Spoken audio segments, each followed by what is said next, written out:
வாழ்த்து அட்டை செய்யலாமா? ஹாய் குட்டீஸ், வாழ்த்து அட்டைனாலே எல்லாருக்கும் ரொம்ப பிடிக்கும் இல்லையா?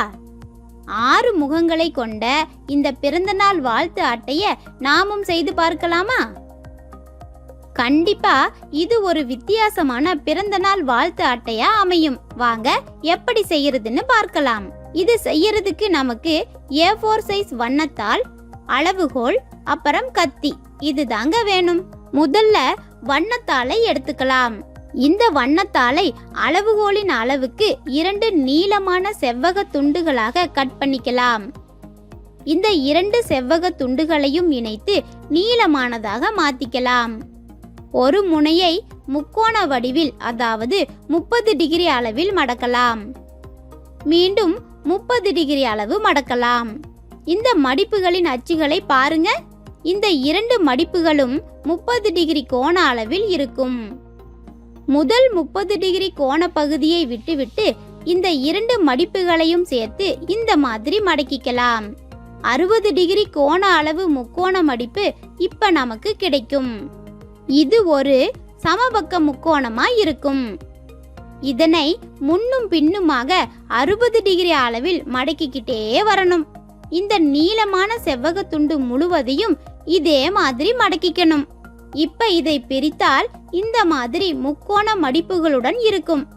நமக்கு 19 முக்கோண பகுதிகள் கிடைச்சாலே போதுமானது.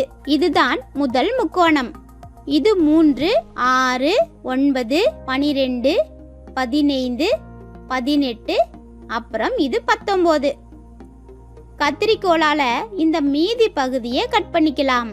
அப்புறம் இந்த முதல் முக்கோண பகுதியையும் கட் பண்ணிக்கலாம். முதல் முக்கோணத்தை அடிப்பக்கமா மடக்கிக்கலாம். இந்த மாதிரி சுத்தி சுத்தி மடக்கி கொண்டே வரணும். பாருங்க, இந்த மாதிரி செஞ்சுக்கணும். முதல் முக்கோணம் அடிப்பக்கத்துல இருக்குது. 19வது முக்கோணம் மேல் பக்கத்துல இருக்குது. இதுல முதல் 3 பகுதிகளை அடிப்பக்கமாக மடக்கிக்கங்க. மீண்டும் அடுத்த 3 பகுதிகளை அடிப்பக்கமாக இந்த மாதிரி மடக்கிக்கலாம்.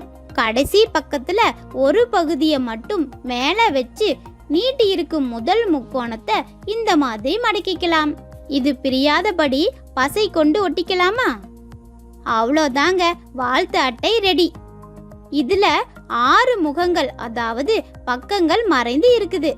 பார்க்கலாமா? முதல் பக்கம், இது 2வது பக்கம், இதுதான் 3வது பக்கம்,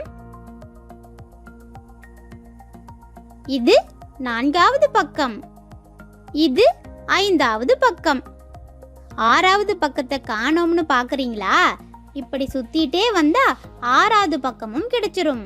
இந்த 6 பக்கங்களிலும் 6 விதமான வாழ்த்துக்களை எழுதி நம்ம நண்பர்களுக்கு கொடுக்கலாம். ஒவ்வொரு பக்கத்திலும் உள்ள வாழ்த்துக்களை படிக்கும் போதும் நமக்கும் ஆச்சரியமா இருக்குதுல்ல?